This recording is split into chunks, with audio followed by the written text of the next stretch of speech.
Estenda as suas mãos ao Padre, pedindo o Espírito Santo, essa bênção do alto. Sim, Senhor Jesus, nós te agradecemos, Senhor, e já te louvamos pela vida do nosso sacerdote, o Padre João Gualberto.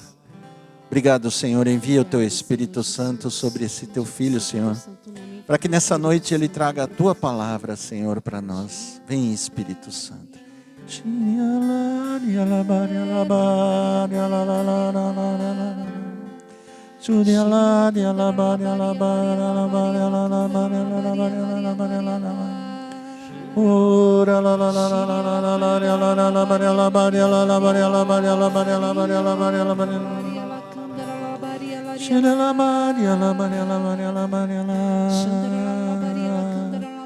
Obrigado, Jesus, pela vida desse teu filho, Senhor, desse nosso pastor, nosso sacerdote, e pela intercessão de nossa padroeira, Nossa Senhora Auxiliadora, Mãe dos sacerdotes, rezamos por esse filho.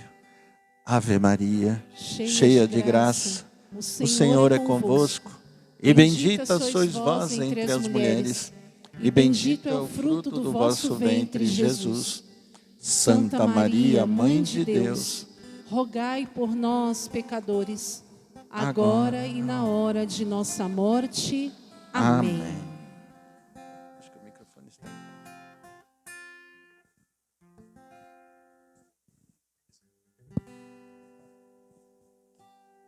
Boa noite. Boa noite. Estão ouvindo? É muita gente que tem aqui por isso, né? Mas é uma bênção nós estarmos reunidos e unidos ao Senhor. O tema que me foi pedido hoje foi sobre o fim dos tempos. E a primeira pergunta que eu quero fazer para vocês: o que é o tempo? Para que serve o tempo? Como surgiu o tempo? Nós temos um tempo de vida, não temos? O grupo de oração também tem um tempo, né? Ele vai terminar às 10. A missa tem um tempo, ela começa e termina. E nós somos rodeados pelo tempo. E há pessoas que dizem: nossa, eu perdi tempo, né? Ou há coisas que a gente faz e vai assim: nossa, eu perdi tempo fazendo tal coisa. Mas o que é o tempo? E para que ele serve?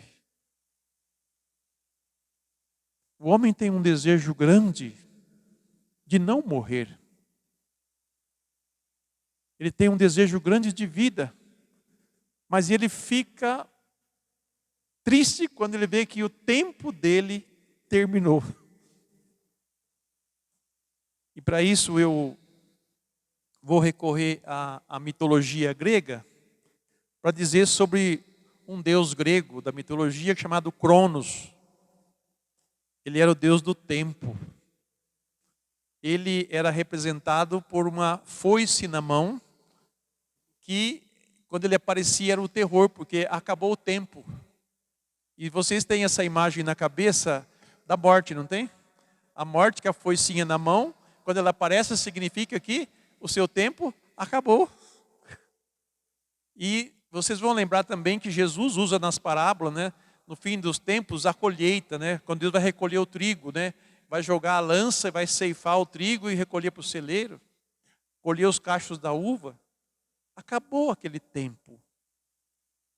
E na Sagrada Escritura, sobretudo no livro do Eclesiastes, nós encontramos no capítulo 3, tudo tem seu tempo. Há um momento oportuno para cada coisa debaixo do céu. Tempo de nascer e tempo de morrer.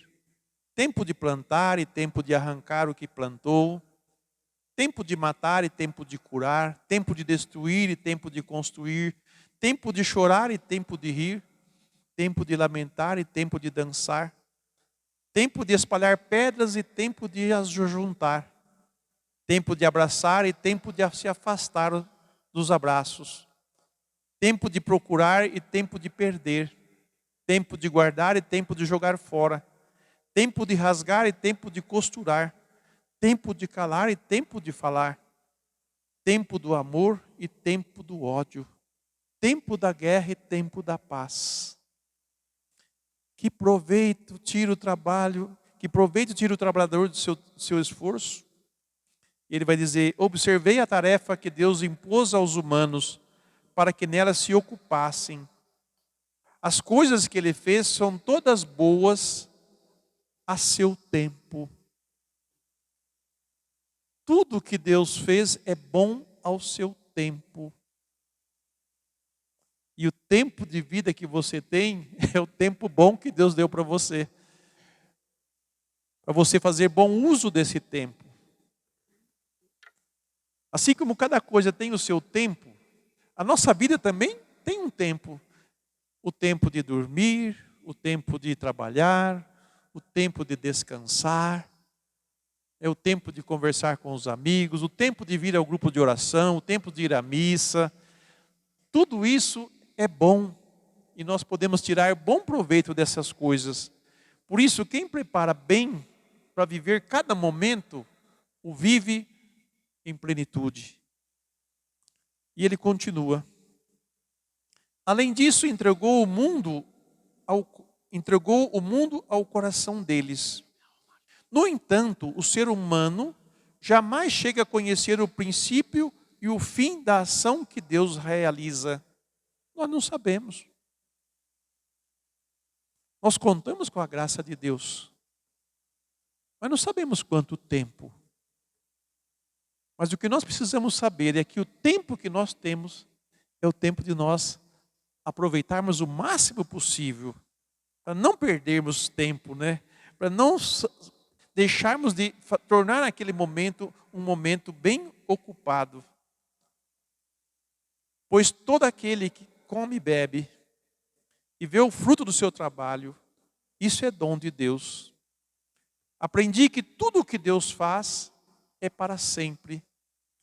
E isso nada pode acrescentar, nem disso podemos tirar do que Deus fez para que o temam. O que já foi é o que está sendo. O que existirá já foi, pois Deus vai em busca do que passou. E no versículo 12 ele diz o seguinte: compreendi então que nada disse de bom senão alegrar-se e fazer o bem durante a vida. No entanto, o ser humano jamais chega a conhecer o princípio e o fim da ação que Deus realiza. Mas Deus colocou também no coração do homem um desejo de eternidade, onde não tem mais tempo, onde o tempo não acaba, onde o tempo não finda. E nós chamamos isso do que mesmo? Eternidade, né? Eternidade. A eternidade não tem tempo. Ela não começa e nem termina. Nós é que estamos dentro do tempo. O homem foi criado dentro do tempo. Por isso que nós vivemos nessa terra peregrina dentro do tempo e espaço. O homem começou logo a observar ao seu redor, começou a contar as estações, a lua parece cheia nesse tempo, daqui, né, ela muda um pouquinho, depois muda mais um pouquinho, depois ela volta de novo, ele começou a contar esse espaço, o movimento das estrelas, o movimento do sol, o tempo do dia, o tempo da noite, ele foi dando tempo para todas as coisas. Viu que tudo tem um tempo. Nós estamos dentro do universo. O universo é organizado, o universo é belo, ele é lindo e ele funciona melhor que um relógio suíço. Porque o relógio suíço ele também acaba, né? Termina. Mas o tempo ele funciona direitinho. E se nós sabermos fazer bom uso dele, nós teremos proveito além do tempo. É isso que, para nós cristãos, que estamos dentro do tempo, devemos ouvir o que Deus fala. Devemos viver como Ele nos ensina a viver bem o nosso tempo, para que nós possamos depois viver a eternidade em plenitude. Aliás, no tempo, Isaías fala do tempo da vinda do Messias, né? Quando o tempo se completou, Jesus veio até nós. Ele se encarnou dentro do tempo. Ele saiu do espaço da eternidade, né? Do espaço não, ele saiu do eterno e entrou no nosso tempo. E viveu o nosso tempo. E viveu a nossa humanidade, se tornou um de nós. Caminhou, andou, comeu, bebeu, sentiu fome, sentiu sede, sentiu frio, sentiu calor. Ele viveu todas as experiências de quem está dentro do tempo, sujeito ao clima, às mudanças e tudo mais. Por isso que o amor dele por nós, o amor de Deus por nós, de entrar na nossa realidade, para nos conduzir à eternidade. Quando completou-se o tempo, né? O Verbo se fez carne. Quando Jesus percebeu que havia chegado a hora dele, que o tempo dele dar a vida pelos homens, né? Ele não teve dúvida. Ele fugiu várias vezes de ser morto, de ser apedrejado. Mas quando chegou a hora dele, quando chegou o tempo dele, ele abraçou a cruz. E ele usa também uma outra coisa, que a mulher, quando fica grávida, quanto tempo leva para nascer a criança? 9 meses, não é? E quando a criança vai nascer, ela fica angustiada, porque chegou a sua hora. A hora de parir, a hora de dar a vida a alguém. Então vocês sabem muito bem que o tempo, nós estamos rodeados de tempo. Estamos envolvidos pelo tempo. E o dia e o tempo da nossa salvação é hoje. Hoje é o dia da nossa salvação. Hoje é o dia que Deus deu para nós. Hoje é o dia em que nós devemos dar a Deus a nossa resposta. E se não aproveitarmos bem o tempo que Ele nos deu, esse tempo foge, né? Eu já ouvi muitas pessoas dizerem: nossa, eu preciso correr atrás do tempo perdido. Gente, tempo perdido é perdido. Não se recupera mais. Se busca viver bem o tempo que tem ainda. Aproveitar bem o tempo que tem, porque aquele que perdeu está perdido. Não tem como voltar atrás e recuperar o tempo. Então não existe tempo perdido, existe tempo não bem utilizado, não bem aproveitado. Por isso que é importante nós, né, estarmos atentos a isso, né? Depois de provocar essa tempestade cerebral com vocês, né, nós vamos entrar no Evangelho de Lucas. Lucas capítulo 21, que é o tema de hoje, sobre o fim dos tempos. Vocês perceberam a diferença?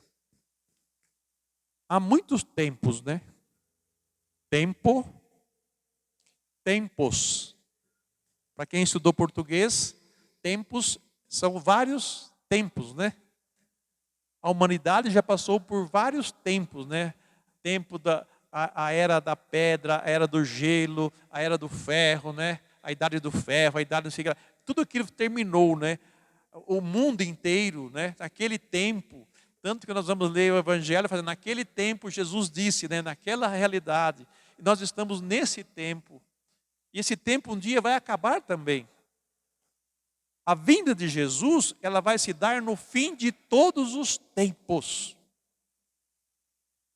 Então, quando nós ouvimos ele falar da vinda do Filho do Homem, ele vai falar de várias realidades que ainda vão acontecer. Mas ainda não será o fim. Vocês já ouviram isso, né? Jesus disse que vai haver a guerra, nação contra nação, mas isso ainda não será o fim. Quer dizer, ainda não será a vinda do Filho do Homem. Mas quando completar-se o tempo, aí sim ele virá com toda a sua glória e com todo o seu poder. Vamos lá. Lucas 21, de 5 a 38. Quem tiver a Bíblia e quiser acompanhar, pode acompanhar também. Algumas pessoas comentavam a respeito do templo que era enfeitado com belas pedras e com ofertas votivas. Jesus disse: vós admirais estas coisas? Dias virão em que não ficará pedra sobre pedra, tudo será destruído. Jesus está falando da destruição de Jerusalém que ia acontecer logo depois da sua paixão e morte, lá para os anos 70. Que Lucas já escreveu o evangelho por essa época aí, o templo já tinha sido destruído.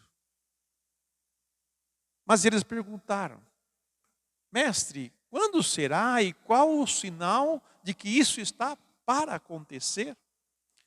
Ele respondeu: cuidado para não ser desenganados, porque muitos virão em meu nome dizendo: sou eu. E ainda: o tempo está próximo. Não andeis atrás dessa gente. Quando ouvirdes falar de guerras e revoluções, não fiqueis apavorados. É preciso que essas coisas aconteçam primeiro, mas não será logo o fim. Quanta gente usa dos acontecimentos para dizer: Jesus vai voltar, Jesus vai voltar. Nossa, é o fim do mundo. É o fim do mundo. Jesus vai voltar. Quantos disseram? E quantos Jesus já apareceram por aí, gente? Você já teve notícia de um Jesus que apareceu em tal lugar, né? Tem um Henri Cristo aqui no Brasil, diz que é Jesus, né? Quantos lugares apareceram? Eu sou Jesus e vim para completar, né, a missão, porque o primeiro foi para o céu e não voltou ainda, então eu vim aqui completar o que ele não fez, né? Com uma cabeça completamente diferente daquele Jesus. Então Jesus já diz para nós: olha, se alguém disser eu estou aqui, não vai atrás. E não dê ouvido para muitas coisas. Mas todas essas coisas precisam acontecer. E Jesus continuou: há de se levantar povo contra povo e reino contra reino. Haverá grandes terremotos, fomes e pestes em vários lugares. Acontecerão coisas pavorosas e haverá grandes sinais nos céus. Nós estamos com 2000 anos de história da vinda de Jesus. E quanta coisa nós já vimos, né, gente? A bomba atômica foi algo que quase que o mundo inteiro se dobrou, né? Se assustou com o que aconteceu. Mas tem outras coisas também que nos assustaram, né? A morte dos judeus, o Holocausto. E não só o Holocausto, mas em quantas nações houveram mortes de muita gente, quantos reinos que houve nessa terra, que definharam, que acabaram, eles achavam que eles eram todo-poderoso e de repente tudo se acabou. E Jesus continuou dizendo que estas coisas todas acontecerão e que haverá esses grandes sinais.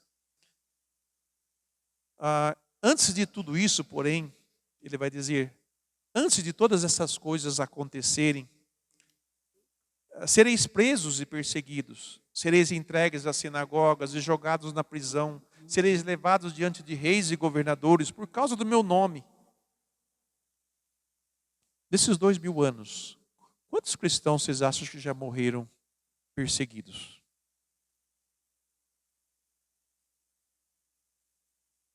É uma história longa, né? São 2000 anos de história, né? De acontecimentos.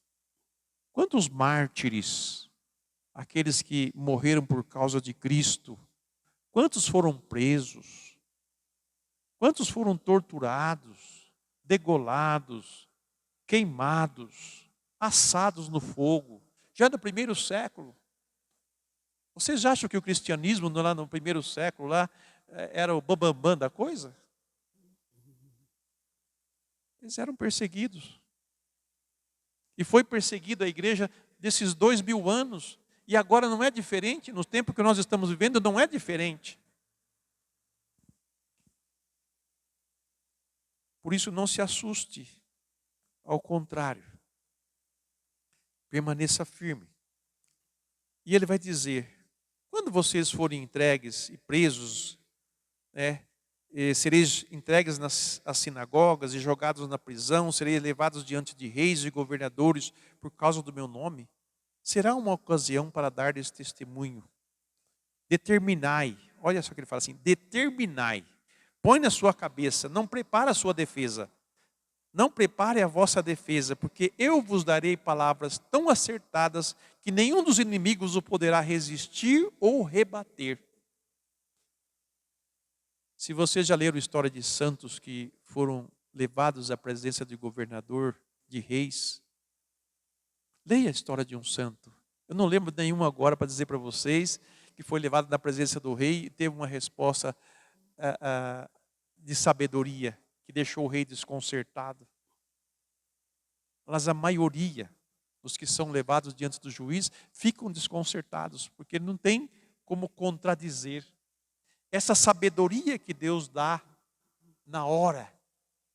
Sabe? Por isso que ele fala assim, não prepare a sua defesa. Ah, me condenaram ou me falaram mal de mim. Não precisa preparar a sua defesa, porque o Espírito Santo lhe dará a palavra certa naquele momento certo e você terá, e eles não vão ter como contrariar você. E ele continua.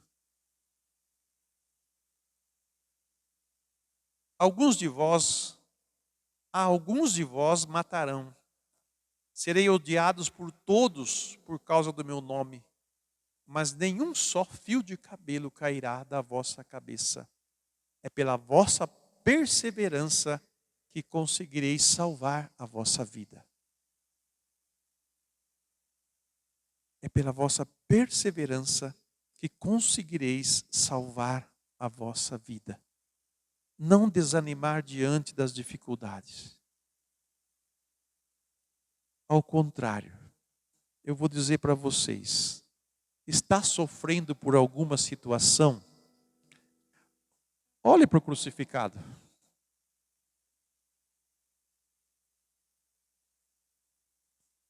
Une-se a Ele. Oferece o seu sofrimento com Ele. Que Ele te dará as graças que você vai precisar. Em vez de se lamentar, em vez de reclamar, de murmurar, de chorar as pitangas, como diz por aí, né? Oferece os sofrimentos. Não está sendo perseguido por ninguém, mas está acometido de uma enfermidade ou de alguma situação aborrecida. Une-se a Ele no sofrimento.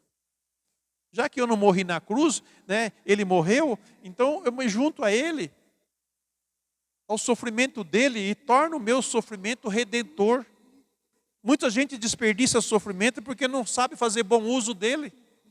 Unir-se à cruz de Cristo, que é a certeza de vitória. Ah, padre, mas ele morreu.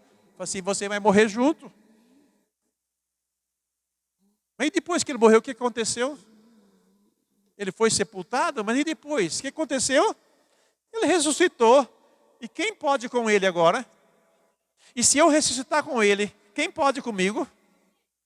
Ninguém. É simples. É simples. Mas é preciso ter coragem, viu? Se não tem coragem, né, volta para trás. A destruição de Jerusalém. Quando virdes Jerusalém cercada de exércitos, ficai sabendo que sua destruição está próxima. Então os que estiverem na Judéia fujam para as montanhas, os que estiverem na cidade afastem-se dela, e os que estiverem fora da cidade, nela não entrem, pois esses dias são de vingança, para que se cumpra tudo o que dizem as Escrituras.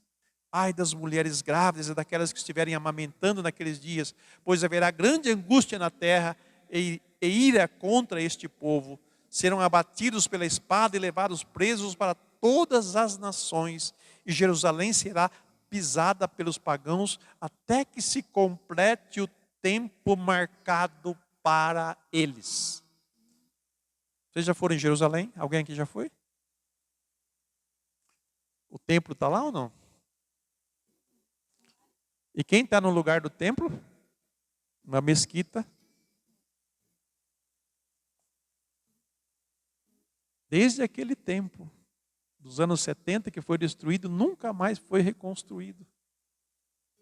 Até que se complete o tempo, né, da rebeldia de Israel, que espera a vinda do Messias, que deseja a vinda do Messias, porque quando o Messias vier, tudo vai ficar claro, tudo vai ficar límpido. Eles esperam o Messias.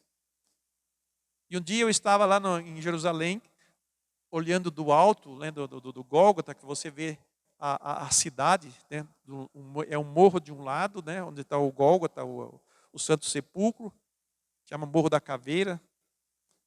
Daquele lado você vê Jerusalém, que é onde Jesus olhou para Jerusalém e chorou sobre ela, né? Ah, se tu soubesses quem é aquele que te visita, né? Aquele que deseja ter você debaixo das asas, como a galinha tem os pintinhos, né? Ah, se vocês tivessem me reconhecido no tempo da sua visita, né? Mas agora você será destruída. E eles pensam, eles sonham, eles desejam a reconstrução de Jerusalém. Mas até que se complete o tempo marcado para eles. Esse tempo ainda não chegou. E então, voltando ao que eu estava dizendo para vocês, a guia era judia, né? E ela disse para mim assim, eu sei que vocês esperam a vinda de Cristo. E ela falou assim, nós esperamos o Messias.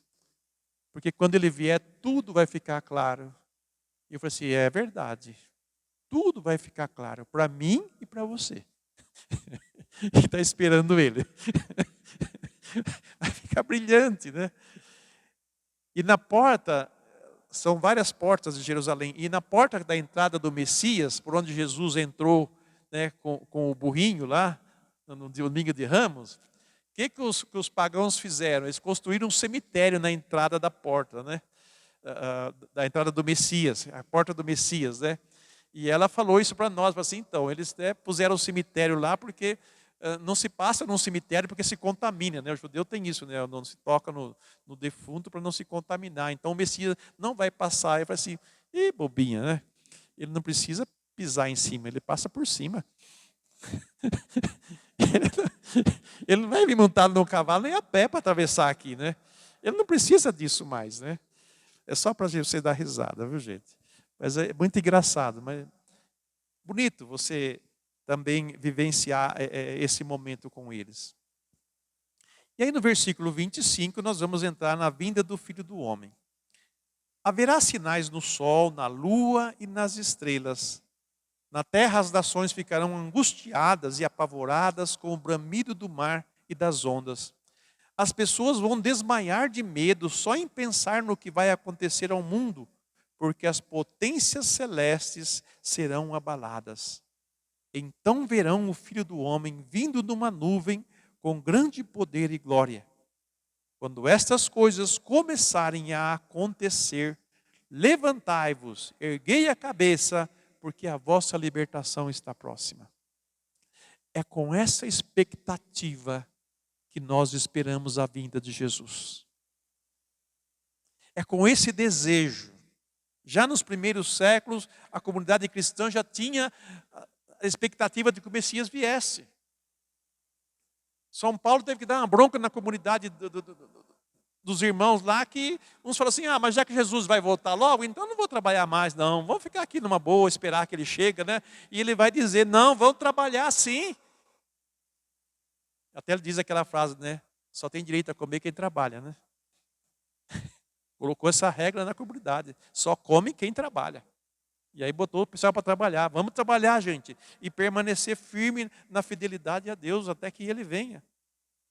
Então é pela vossa... Quando essas coisas começarem a acontecer, levantai-vos e erguei a cabeça, porque a vossa libertação está próxima. Então o desejo de que o Senhor venha já é desde os primórdios, desde a sua ascensão aos céus. Por isso que passa ano, entra ano, nós estamos esperando o Messias. E ele virá. Ele prometeu, ele virá. Mas já passou 2000 anos, ele não veio ainda. Mas ele virá. Mas ele já veio para tanta gente. Nós vamos entrar nesse assunto já já. A lição da figueira. Jesus contou-lhes uma parábola. Olhai as figueiras e todas as árvores. Quando começam a brotar, basta olhá-las para saber que o verão está perto. Essa percepção da natureza, né? O homem tem desde o princípio, né? quando a figueira começa a brotar, quer dizer que o verão está próximo, né? Ou então, quando tal passarinho canta, é porque vai acontecer tal coisa, né? Tem várias histórias aí, né? Que quem convive com o povo da terra sabe, né? As nuvens mudam, né? No jeito lá, e o sertanejo fala assim, olha, vai chover. Fala assim, aqui vai chover, nada, não tem nuvem do céu, mas daqui a pouco, né? A água cai, né? Como é que você sabia, né? Observando a natureza, observando as coisas. E ele vai dizer para os discípulos a mesma coisa, né? E Jesus contou-lhes uma parábola: olhai a figueira e todas as árvores.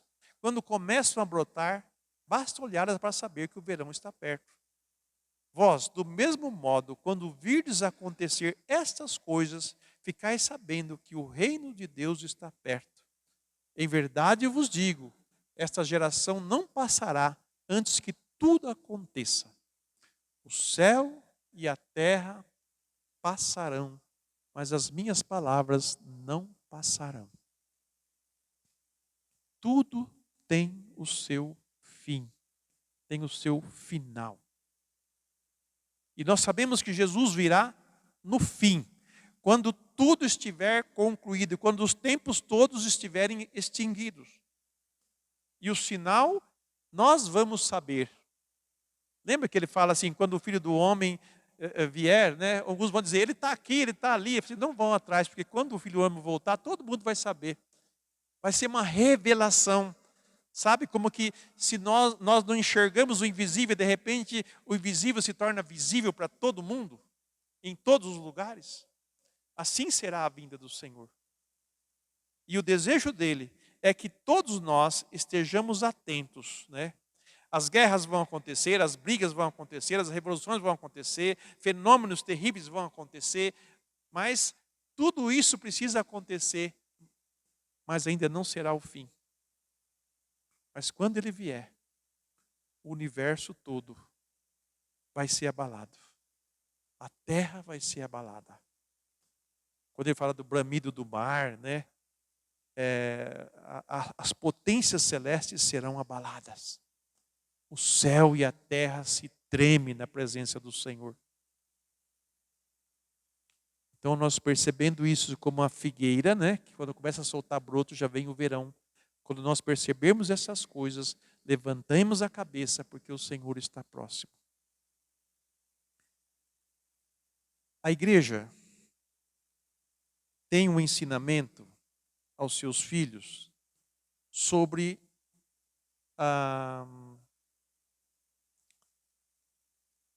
oh meu Deus do céu, os novíssimos. Você já ouviu falar disso daí, os novíssimos?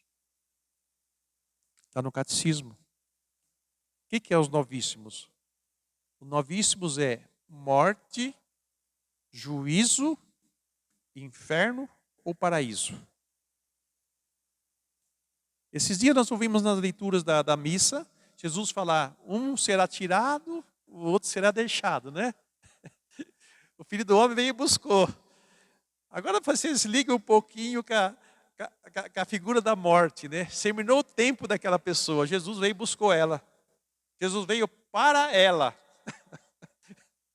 Daqui uns dias ele virá para mim e virá para você. Espero que seja breve, né? Ou não tão breve, né? Mas a morte é algo que encerra o nosso fim aqui.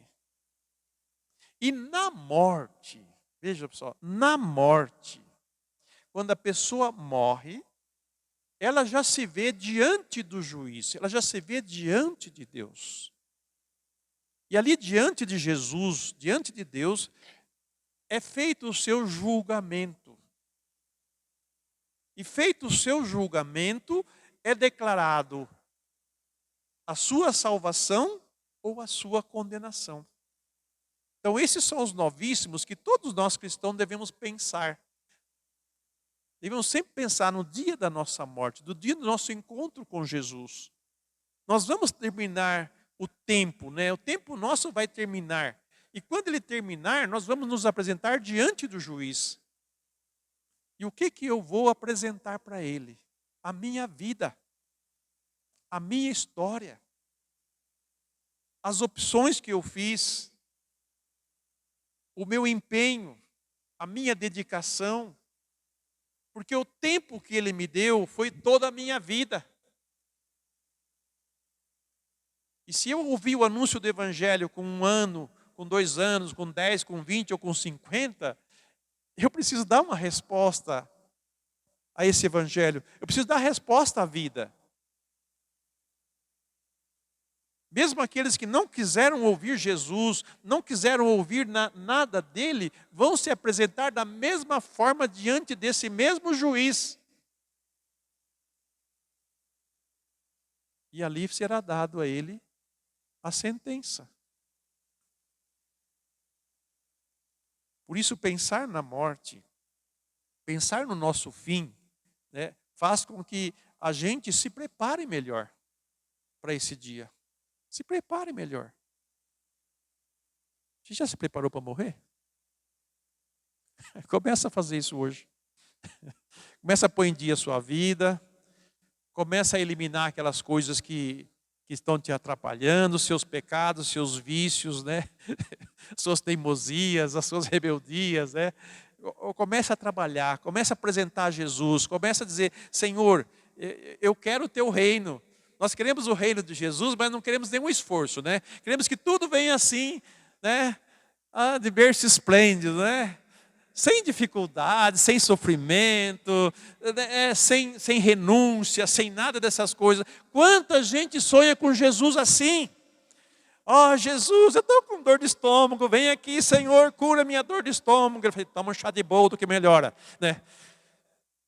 Eu não quero sofrer.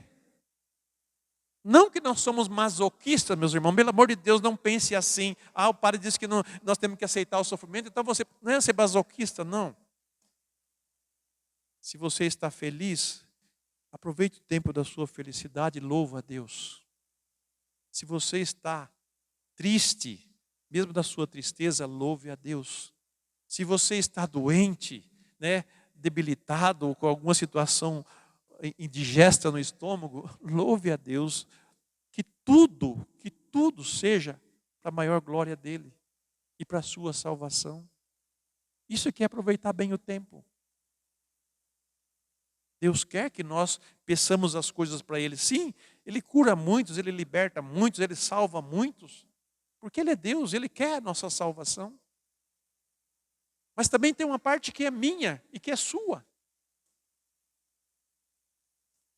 E que só eu e você podemos fazer. Que é justamente essa decisão de se converter. Pensar na morte faz com que a gente comece a mudar de vida. Não por medo do juízo. Quem de nós aqui não sabe que existe 2 realidades pelas quais nós podemos ir? O céu e o inferno. Quem daqui não sabe? E para qual delas você quer ir? Para o céu, não é? O meu lugar é o céu. É lá que eu quero morar. Que bom, gente, que bom. Então se anime, né? E deseje o céu e busque o céu. Se ponha na presença do Senhor, se ponha em comunhão com Ele, se ponha, sabe, junto dEle. Para que quando chegar esse momento, né, a gente se entregue nas mãos dEle. Senhor, obrigado, eu estou te esperando já, né? Eu gosto do filme do Padre Pio, porque é o homem que sofreu, né, gente? O homem que sofreu. E ele não jogou fora nenhum sofrimento. Nenhum. Ofereceu tudo a nosso Senhor. Pela conversão dos pecadores. Pela Santa Igreja. Pelos confrades dele. Por ele mesmo. Ele ofereceu tudo. Mas quando chega o dia dele, o irmão frade leva ele lá para aquela área. E ele olha para o céu e diz, quanta beleza, quanta graça. Senhor, estou pronto. E ali ele morreu. Em paz. Porque ele se deixou fazer no tempo que Deus deu para ele. Então são isso, os novíssimos, né? A morte, o juízo, a sentença é o inferno ou o paraíso. Mas como estou falando para uma comunidade que quer o céu, né? Então o inferno está descartado já, né? O purgatório talvez, né? Aquelas penitências mal feitas, aqueles compromissos com Deus mal feitos, né? Aquelas promessas que não cumpriu, né? Tem purgatório, viu? Tem purgatório. Então não, se você não quiser passar pelo purgatório, se empenhe, gente, olha, se dedique, né? Busque uma vida de santidade, busque uma vida de oração junto com Deus, busque uma vida de comunhão com Ele, abandone os vícios, os pecados, as teimosias e tudo mais, abandone tudo isso, sabe? Vai se purificando, porque, sabia que Nossa Senhora disse que a melhor penitência para sair do purgatório é feita aqui?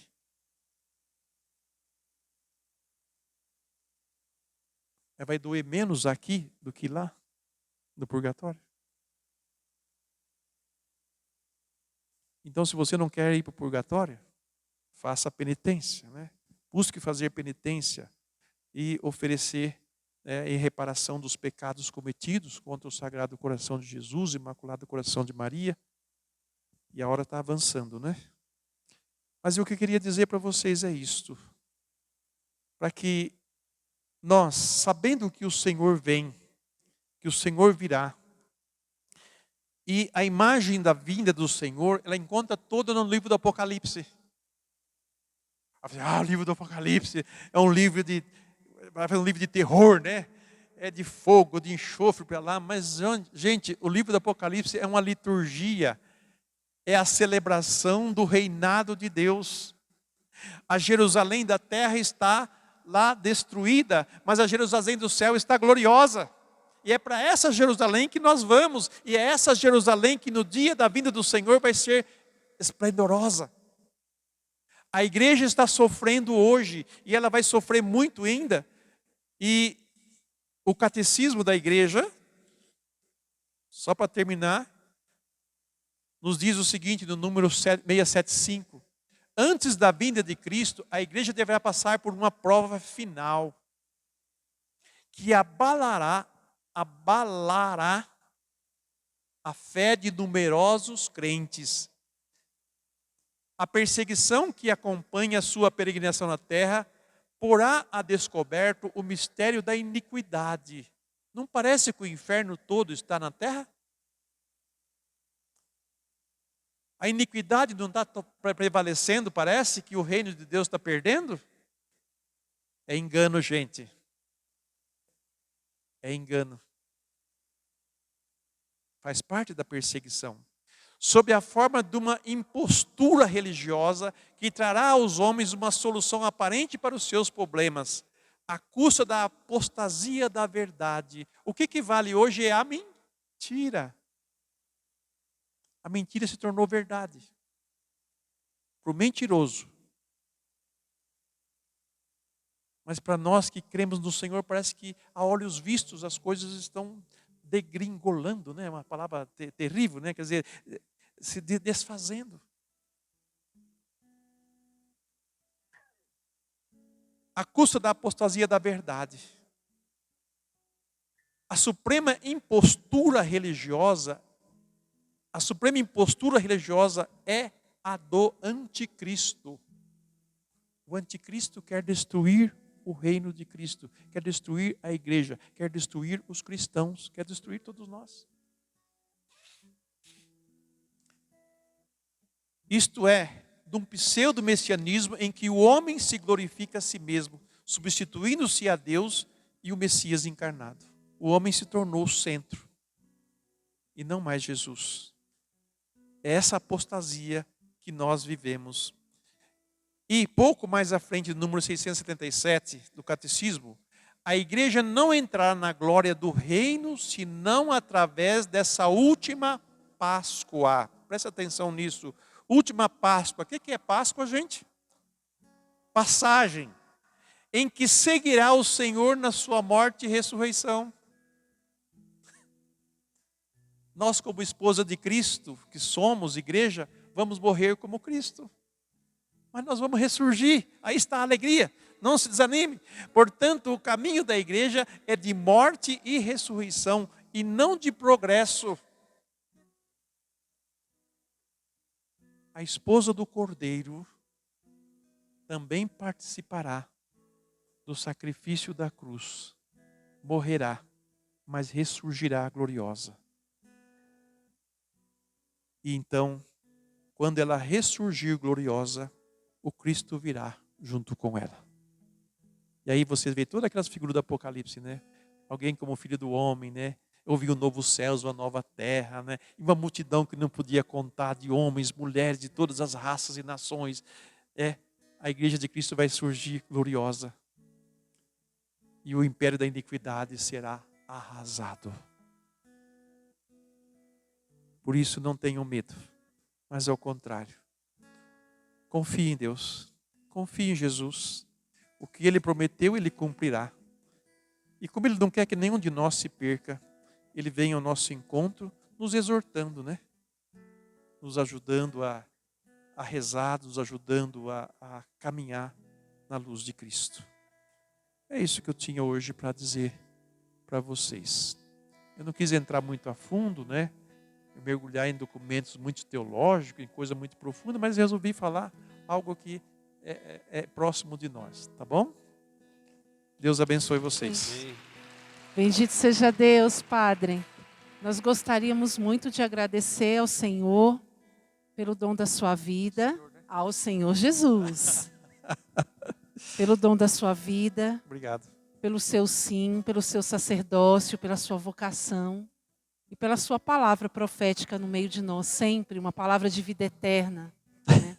Nós queremos muito agradecer ao Senhor Jesus, mesmo pela tua vocação, pelo teu sacerdócio, Padre. Muito obrigado, o grupo de oração. Eu que agradeço. Está muito feliz com a sua vinda. Sim, Nós nos sentimos muito abençoados por Deus nesta noite, por tê-lo aqui conosco, viu? Muito obrigado. E rezemos mais uma vez uma Ave Maria pelo nosso Padre, consagrando mais uma vez a sua vida, o seu sacerdócio, o seu dom, o seu sim, aos pés de Nossa Senhora Auxiliadora.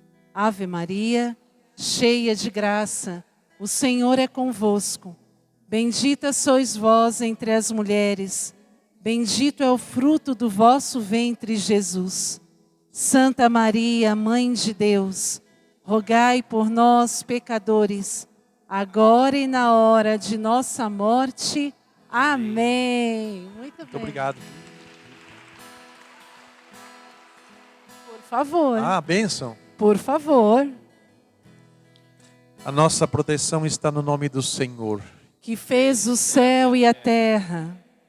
Deus Pai de bondade, que enviastes o vosso Filho ao mundo, para que todo homem e mulher fosse resgatado pelo seu sangue derramado na cruz. E não só fizesses isso, Pai, mas derramasses também o teu Santo Espírito sobre todos eles, para que a luz do Espírito os seguisse com fidelidade e tivesse também o vosso auxílio. Por isso eu vos peço, em nome de Jesus, vosso Filho, que derrame hoje sobre estes irmãos e irmãs a vossa bênção e a vossa graça, para que desejem a vinda do vosso divino Filho e na alegria de desejar, o façam esperando com alegria até esse dia que virá e que nós cremos e esperamos. Mas desça hoje sobre eles a vossa bênção, em nome do Pai e do Filho e do Espírito Santo. Amém. Glória a Deus. Obrigado.